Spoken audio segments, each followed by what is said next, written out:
Iran যুদ্ধের 40তম দিনের শেষ পর্যন্ত ইরানের চাপিয়ে দেওয়ার শর্তেই আমেরিকা যুক্তরাষ্ট্রের যুদ্ধবাজ রাষ্ট্রপতি ডোনাল্ড ট্রাম্প বাধ্য হলেন যুদ্ধবিরতির শর্ত মেনে নিতে। আর আগামী 10ই এপ্রিল পাকিস্তানের ইসলামাবাদ শহরে আমেরিকা এবং ইরান শেষ পর্যন্ত আবারও আলোচনার টেবিলে বসতে চলেছে। ডোনাল্ড ট্রাম্প হুমকি দিয়েছিলেন তার চাপিয়ে দেওয়ার শর্ত না মানলে ইরানের সভ্যতাকে শেষ করে দেবে। আর এই কথাতেই গোটা পৃথিবীতে জল্পনা শুরু হয়েছিল, তাহলে কি শেষ পর্যন্ত এই আগ্রাসী আমেরিকা ইরানের ওপরে পারমাণবিক বোমা হামলা করতে যাচ্ছে গত রাতেই?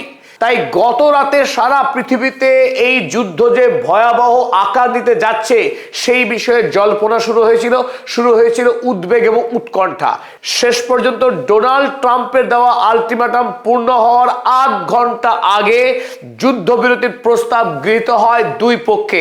ফলে পৃথিবীতে এই মুহূর্তে স্বস্তির নিঃশ্বাস পড়ল যে ভয়াবহ ধ্বংসকাণ্ড চলছিল গোটা মধ্যপ্রাচ্য জুড়ে, প্রাণহানি, বিপুল পরিমাণের অর্থের ক্ষয়ক্ষতি, বিশ্বজোড়া জ্বালানির দাম বৃদ্ধি, সেখান থেকে রাসায়নিক সার এবং তেলের তীব্র সংকটের ফলে আগামী পৃথিবীতে খাদ্য অর্থ সংকটের দিকে যে পৃথিবী এগিয়ে যাচ্ছিল, সেই বিপদের হাত থেকে সাময়িকভাবে হলেও এই মুহূর্তে পৃথিবী কিছুটা আশার আলো দেখছে।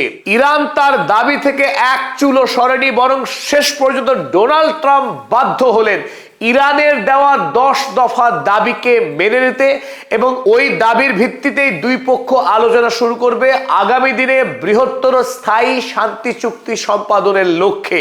আর এই যুদ্ধবিরতিকে ইরানের সুপ্রিম ন্যাশনাল সিকিউরিটি কাউন্সিল তাদের বিজয় বলে ঘোষণা করেছে। গত রাতে তেহরান শহর জুড়ে উৎসব চলে।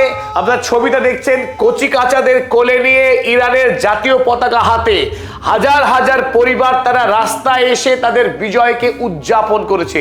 কারণ গত 39 দিন ধরে যেভাবে ইরানের IRGC, ইরানের সাধারণ মানুষ আমেরিকা ইসরায়েলি আগ্রাসনের বিরুদ্ধে যেভাবে লড়াই করেছে তার রূপকথা হয়েছে। গোটা পৃথিবীর মানুষ কুর্নিশ জানিয়েছে ইরান জাতিকে, তাদের হার না মানা মানসিকতাকে। কারণ ইরান যে আমেরিকার বিরুদ্ধে এই বীরের লড়াই করতে পারবে, তাদের হাতে যে এত আধুনিক সামরিক অস্ত্র রয়েছে, সেই অস্ত্র দিয়ে আমেরিকার মতো রাষ্ট্রকে যে ঘায়েল করা যায়, তাদেরকে যে শেষ পর্যন্ত ঘাড় ধাক্কা দিয়ে আলোচনার টেবিলে বসতে বাধ্য করা যায়, এই কথা দ্বিতীয় বিশ্বযুদ্ধের পর পৃথিবীর কোনো রাষ্ট্র কল্পনা করতেও পারেনি। আর এই অসম্ভবকে সম্ভব করে দেখালো ইরান জাতি। যদিও এই যুদ্ধে আয়াতুল্লাহ আলী খামেনেই এবং লারিজানির মতো বীরেরা শাহাদাত বরণ করেছেন, তবু ইরান জাতি 1 ইঞ্চি মাটি ছাড়েনি এই আগ্রাসী ডোনাল্ড ট্রাম্পকে। চলুন এবার আমরা দেখে নিই ইরান আমেরিকার কাছে কোন 10 গুরুত্বপূর্ণ শর্ত চাপিয়েছে। আর এই 10 শর্তের উপরে ভিত্তি করেই আগামী 10ই এপ্রিল পাকিস্তানের রাজধানী ইসলামাবাদে ইরান এবং আমেরিকা দ্বিপাক্ষিক বৈঠকে বসতে যাচ্ছে আগামী দিনে একটি স্থায়ী পাকাপাকি চুক্তি সম্পাদন করার লক্ষ্যে। চলুন দেখে নেই ইরানের পক্ষে কোন 10 শর্ত চাপানো হয়েছে আমেরিকার কাছে। 1 নম্বর গুরুত্বপূর্ণ শর্ত, the US should commit in principle to guarantee non aggression. America যুক্তরাষ্ট্রকে পাকাপাকি কথা দিতে হবে তারা ইরানে আর কোনোদিন সামরিক আক্রমণ করবে না। Number 2, Iran's continued control of the strait of Hormuz. Strait of হরমুজের উপরে ইরানের সম্পূর্ণ রাষ্ট্রীয় নিয়ন্ত্রণ জারি থাকবে। Number 3, Iran's uranium enrichment right should be accepted. ইরানের ইউরেনিয়াম সমৃদ্ধিকরণের কাজ ইরানের অধিকার, এই অধিকার থেকে ইরানকে বঞ্চিত করা যাবে না। Number 4, lifting of all primary sanctions. ইরানের উপরে যে 9000-এর অধিক স্যাংশন রয়েছে, আমেরিকা এবং রাষ্ট্রসংঘ মিলে সমস্ত স্যাংশনকে তুলে নিতে হবে ইরানের উপর থেকে। ফলে আন্তর্জাতিক বাণিজ্যের ক্ষেত্রে ইরানের যেন কোনো সমস্যা না হয়। 5 নম্বর গুরুত্বপূর্ণ শর্ত, lifting of all secondary sanctions. প্রত্যক্ষ স্যাংশন ছাড়াও ইরানের উপরে অসংখ্য পরোক্ষ স্যাংশন রয়েছে। কেমন সেটা? ইরান যদি কোনো দেশের সঙ্গে বাণিজ্য করে, সেই দেশের উপরেও স্যাংশন চাপিয়ে দেওয়ার যে নিয়ম, তাকে পরোক্ষ স্যাংশন বলে। এই স্যাংশনকেও তুলতে হবে, ফলে ইরান যাতে পৃথিবীর প্রতিটা দেশের সঙ্গে স্বাধীনভাবে বাণিজ্য করার অধিকার লাভ করে। 6 নম্বর শর্ত, termination of all UN security council resolution. রাষ্ট্রসংঘে ইরানের বিরুদ্ধে যে সমস্ত আগ্রাসী রেজলিউশন করা হয়েছে ইতিপূর্বে, সেই সমস্ত রেজলিউশনকে রদ করতে হবে। 7 নম্বর শর্ত, termination of all IAEA board of governors resolution. এটা খুবই গুরুত্বপূর্ণ শর্ত এই অর্থে যে ইরান আগামী দিনে পারমাণবিক কার্যক্রম যদি শুরু করতে চায়, সেই ক্ষেত্রে প্রধান বাধা হচ্ছে ইন্টারন্যাশনাল অ্যাটমিক এনার্জি এজেন্সি। তাদের অসংখ্য শর্ত চাপানো আছে ইরানের উপরে। এই অন্যায় শর্তকে অবিলম্বে ইরানের ওপর থেকে তুলে নিতে হবে, এই দাবি জানিয়েছে ইরান। কারণ ইসরায়েল বেআইনি ভাবে তারা যদি পারমাণবিক অস্ত্র তৈরি করতে পারে এবং তাদের দেশে রাখতে পারে, সেখানে যদি IAEA কোনো খবরদারি না করে, ইরানের উপরে খবরদারি কেন করবে? তাই ইরান এই যুদ্ধের পর কোনোভাবেই নতুন করে IAEA এর খবরদারি মানতে চাইছে না। 8 number, payment of compensation for damages inflicted on Iran. ইরানের ওপরে আক্রমণ করে গত 39 দিন ধরে যে ব্যাপক ক্ষয়ক্ষতি করেছে আমেরিকা এবং ইসরায়েল, তার সমস্ত ক্ষতিপূরণ দিতে হবে আমেরিকা এবং ইসরায়েলকে। 9 number, withdrawal of US combat forces from the region. 9 নম্বরে আরো বড় ধাক্কা দিয়েছে আমেরিকাকে ইরান। গোটা মধ্যপ্রাচ্যে যে সমস্ত মার্কিন সেনা ছাউনি রয়েছে, সেই সমস্ত সেনা ছাউনি থেকে কমব্যাট ফোর্সকে প্রত্যাহার করতে হবে আমেরিকাকে। 10 নম্বর গুরুত্বপূর্ণ point, cessation of the war on all fronts. প্রতিটা ফ্রন্ট থেকে যুদ্ধ বন্ধ করতে হবে, শুধুমাত্র ইরানের উপরে যুদ্ধ নয়।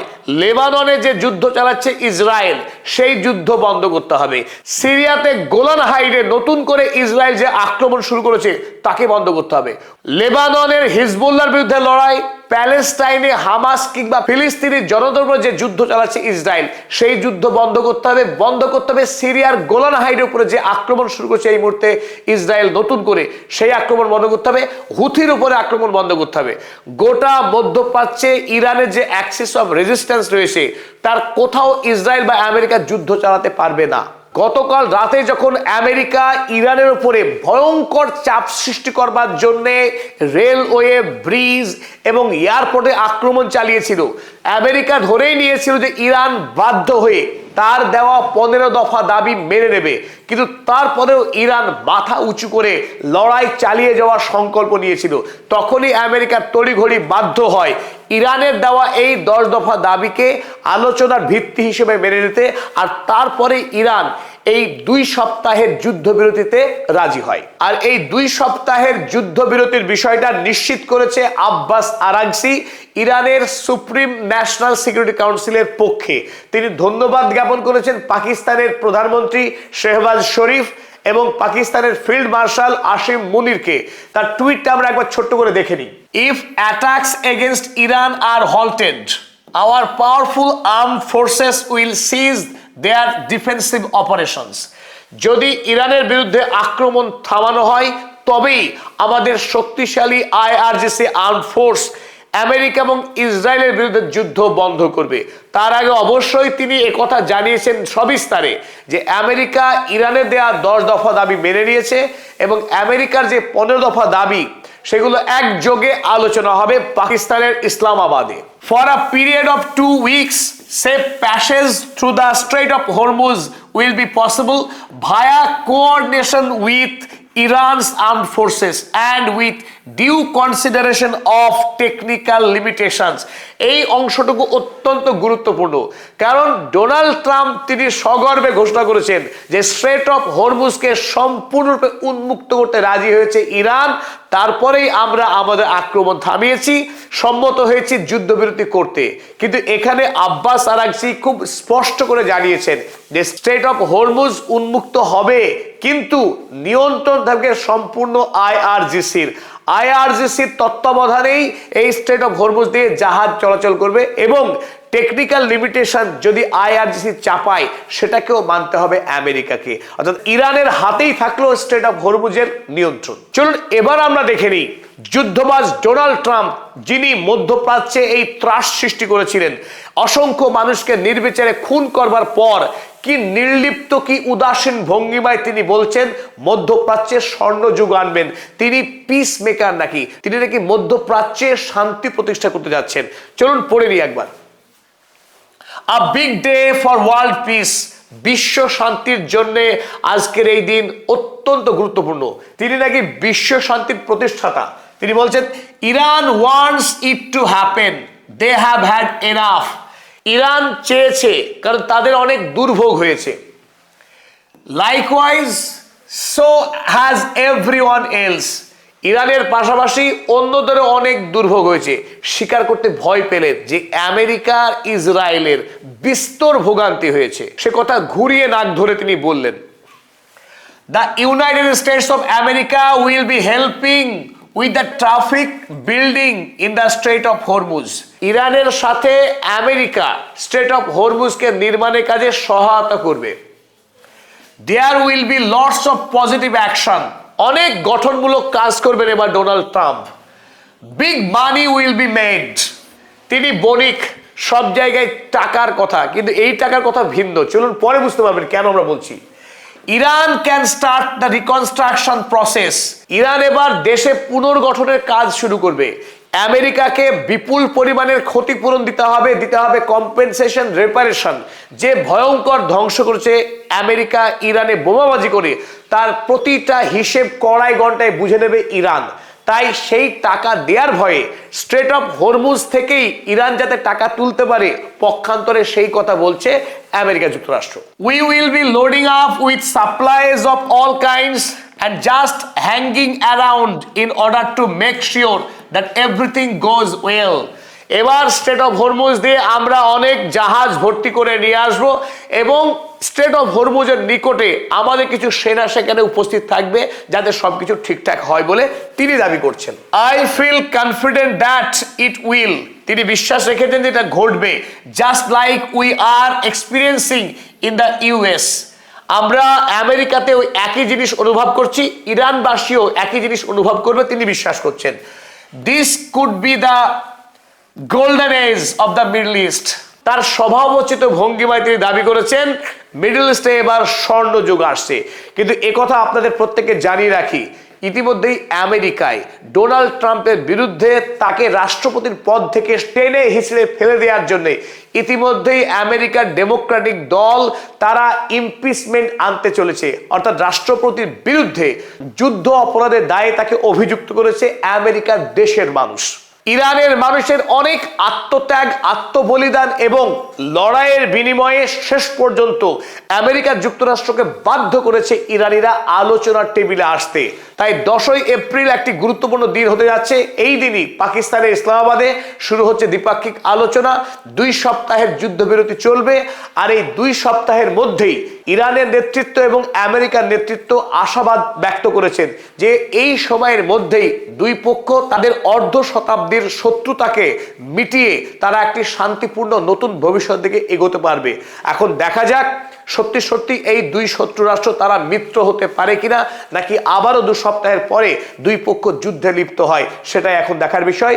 পাশাপাশি আপনাদের কাছে আরো একবার অনুরোধ করব, আমাদের পদাতিক চ্যানেল যদি আপনাদের ভালো লাগে, আত্মীয় স্বজন, বন্ধু পরিজন সকলের সঙ্গে শেয়ার করুন এবং এই সমাজ বদলের কাজ আমরা একসঙ্গে করে চলি। সকলকে আরো একবার ধন্যবাদ।